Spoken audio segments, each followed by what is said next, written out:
ईशान्य मुंबईच्या राजकारणात नव्या चर्चांना उधाण आले। उद्धव ठाकरे यांच्या प्रस्तावित ईशान्य मुंबई दौऱ्याच्या पार्श्वभूमीवर खासदार संजय दिना पाटील यांच्या कन्या राजू संजय पाटील यांनी मुंबई उपनगरात उद्धव ठाकरे यांच्या स्वागताचे बॅनर लावले। एकीकडे शिंदे शिवसेनेकडून संजय पाटील यांच्या समर्थनार्थ बॅनर झळकत असताना दुसरीकडे त्यांच्या कन्येकडून उद्धव ठाकरे यांच्या स्वागतासाठी लावण्यात आलेल्या बॅनरमुळे राजकीय चर्चांना वेग आलाय। या घडामोडींमुळे ईशान्य मुंबईतील आगामी राजकीय समीकरणांबाबत विविध तर्कवितर्कांना उधाण आले आणि याचाच आढावा घेतला आमचे प्रतिनिधी अविनाश माने यांनी।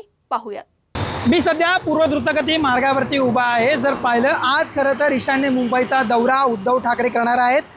खरं तर खासदार फुटीनंतर पहिला दौरा हा ईशान्य मुंबईचा उद्धव ठाकरेंकडून असणार आहे। त्यामुळे जर पाहिलं उद्धव ठाकरे साहेब यांचे हार्दिक स्वागत अशा प्रकारचे बॅनर जे आहे ते लावण्यात आलेले। खरं तर हा बॅनर जर पाहिला राजू संजय पाटील यांनी हा खरं तर बॅनर लावला आहे।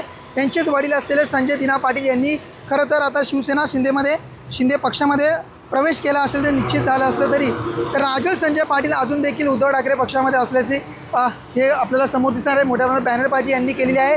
त्याच्यात दुसरीकडे जर पाहिलं तर संजय दिना पाटील यांच्या हार्दिक स्वागत असे बॅनर जे आहे ते शिवसेना शिंदे पक्षाकडून खरं तर लावण्यात आले आहे।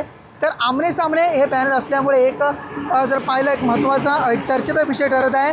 त्यामुळे सर्वात महत्त्वाचं म्हटलं तर पहिलाच खासदार फुटीनंतर पहिल्यांदाच ईशान्य मुंबईचा दौरा जो आहे तो आता उद्धव ठाकरेंकडून केला जाणार आहे। अविनाश माने, आवाज इंडिया, मुंबई।